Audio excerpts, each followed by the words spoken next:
Hello, everybody. Your old buddy Brian here. Had some range therapy today, which was a very good thing. I really needed it. I have got a new pistol. I had to sell all my other stuff, but I got the pistol. Let me show you what it is. This is a Smith & Wesson Shield in 9mm. It's the EZ Performance Center model. It's kind of neat. It's got a really cool trigger, real work trigger. You can kind of tell right up here that there is a notch for a muzzle brake. It's got light optic sights, very good sights. It's a very good pistol. Let me explain to you why I bought this pistol. Two things. One is my sight. Lost vision in both eyes due to cataracts. I could only get one fixed. They wound up fixing the left because it wasn't as bad a shape as the right. There's some other stuff in there because, diabetic, all this other fun stuff. So we had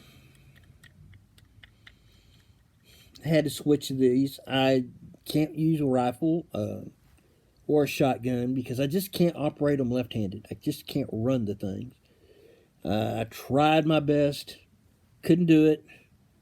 So I got rid of all that stuff too. In these compact type pistols, I tried another one before this one. It was the Sig Sauer Romeo Zero, 365 Romeo Zero. It had a red dot on it. I was really hoping that the red dot would be a great thing for me. It made things a lot worse. One more thing to mess up. The only thing that red dot is good for is it's something to grab hold of when you need to rack the slide. So I wound up with this. It's got the fiber optic sights. It's got safety here in the back. Thumb safety. And there's a safety for the hill of your hand. And, yep. If you look in the back of it here, you'll see that it has got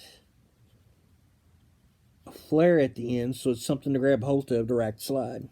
It's a great thing. Really like this pistol.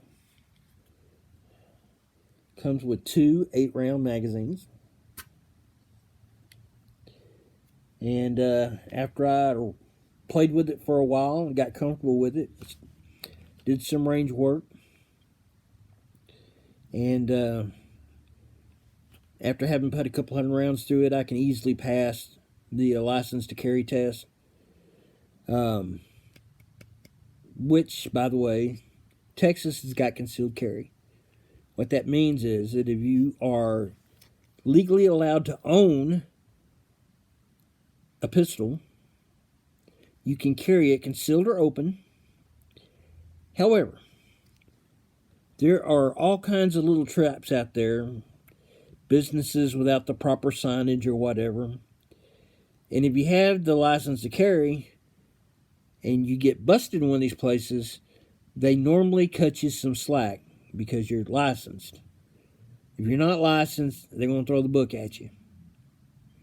So it doesn't cost very much to get the license. Hey, go do it. You need some education anyway.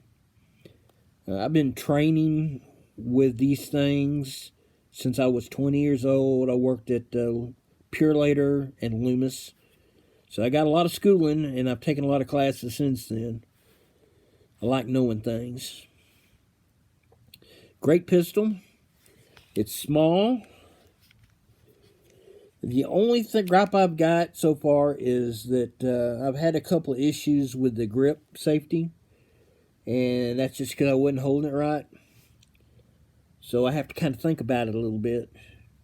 Heaven forbid you should have to think about something. Hey, when you're about to use one of these things, you need to be able to think. It comes with 2 magazines.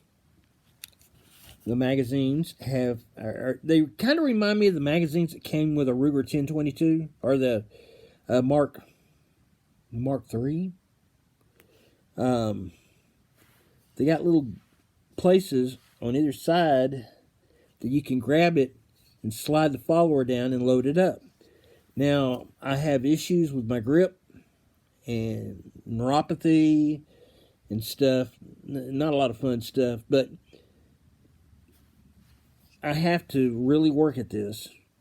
But I didn't want to use a mag loader, so I just did this and it was fine. I bought 2 magazines. This is an 1838. And the other one that I like better,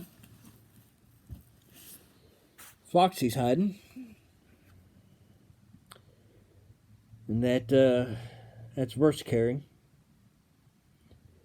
It's crossbreed. And what I've found with holsters in general, I prefer outside the waistband as of now so far.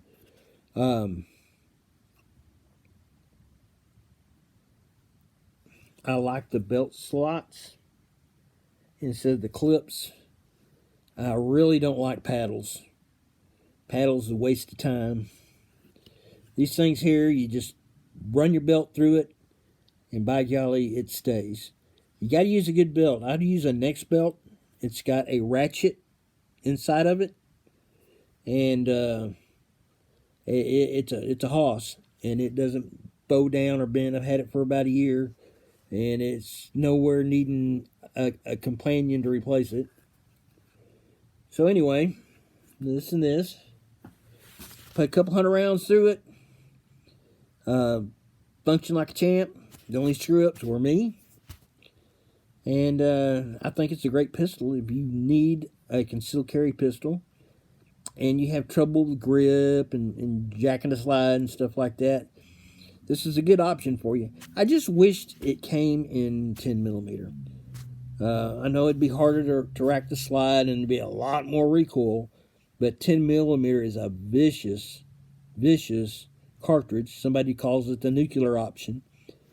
And I was always a 45 guy, and I really like that 10. Problem is, it's kind of hard to find 10 right now.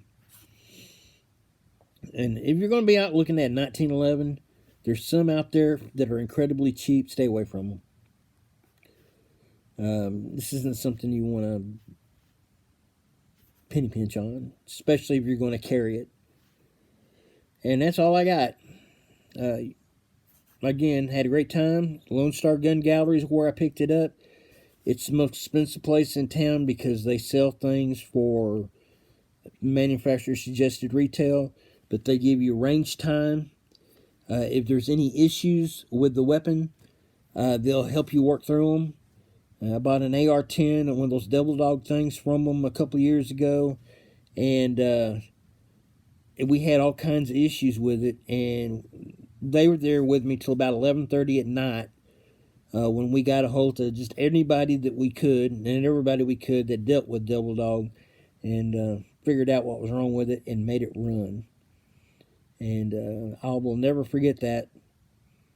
They because most people would sell it to you and then tell you get lost because they got your money.